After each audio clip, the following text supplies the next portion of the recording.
Good day mga ka-sports natin dyan. Creamline Cool Smashers versus Choco Mucho Flying Titans maghaharap na nga sa pagbubukas ng semi-finals. Matatandaan nga natin na ang dalawang team na ito ay naging usap-usapan nga sa mga social media platform, lalo higit sa mundo ng volleyball, na sinasabi nga na di umano ay halata naman daw na nagbigayan ang dalawang team na ito at meron daw di umanong laglagan na naganap kahit naman walang ebidensya ang mga bashers nga ng Choco Mucho at ng Creamline. Pero ngayon sa pagbubukas nga ng semi-finals, tsak tayo na wala talaga ditong bigayan na magaganap. Laban kung laban to, makikita natin kung sino talaga ang uubra sa dalawang team na ito. Muling magkakasubukan sa loob ng court ang dalawang Darna nga ng Ribisco. Sa Creamline ay si Gemma Galanza at pagdating naman sa Choco Mucho ay si Sisi Rondina. Sino kaya ang uuwing luhaan at magkakaroon agad ng maitatalang talo sa semifinals? Ang dalawang team na ito ay marami ngang mga tagahanga, ngunit kikilatisin natin kung sino ba talaga ang mas lamang sa dalawang team na ito. Panoorin nyo ang ating vlog hanggang sa dulo, pero bago ang lahat, subscribe ka muna. Ikilik ang ating notification bell para lagi kang updated sa lahat ng issue sa volleyball. Susunod na.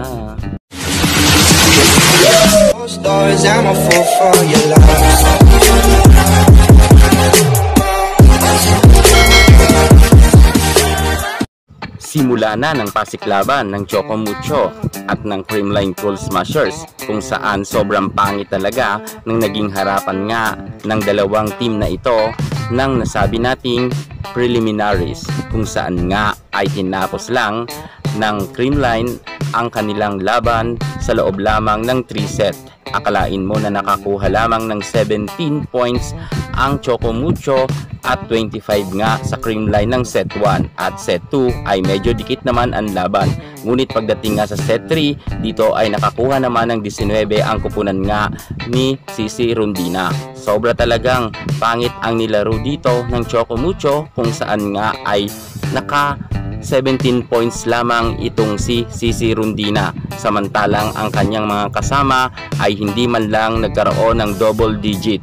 At si Madi Madayag ay meron lamang 4 na puntos at si Cherry Nunag ay may 2 puntos lamang. Kung kaya nga talagang tinalo sila ng Creamline. At wala pa dyan si Kat Tolentino.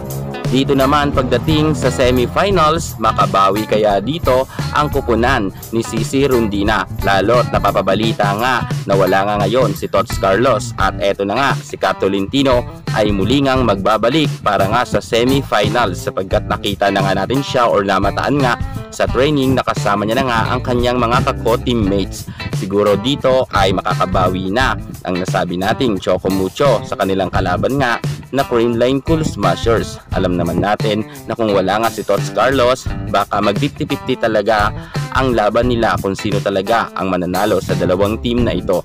Kung ako inyong tatanungin kung sino ba ang mananalo, para sa akin, ang opinion ko naman dito sa tingin ko ay ang Creamline pa rin.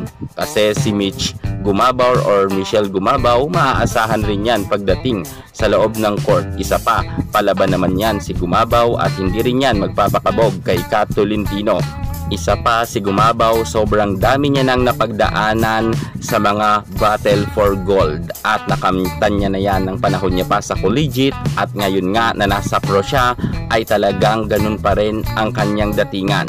Kung kinakailangan talaga na pumroduce nga siya ng maraming score, ay nagagawa nga ito ni Michelle Gumabaw. Kung kaya may pantapat naman ang Creamline kahit na bumalik nga itong si Kat Tolentino para sa laban nila sa semifinals. Gayunpaman, huwag tayong makapanigurado na panalo na nga ang Creamline Cool Smashers, sapagkat karamihan nga sabi nila bilog ang bola. Pero syempre, kung sa pride at pride ang pag-uusapan, mas mataas ang kumpiyansa ng Creamline dahil sila nga ang defending champion.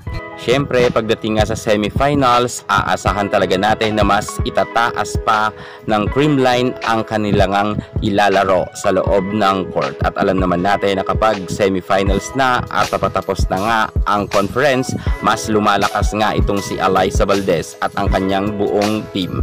Sa tingin nyo, sino ba ang mananalo sa sisterhood battle na magaganap nga sa Martes. April 30 yan, 4 p.m. Kung sa tingin nyo, creamline kayo or choco, mag-comment na kayo sa baba. Yan muna ang pinaka-latest natin sa mundo ng volleyball. Thank you so much. God bless.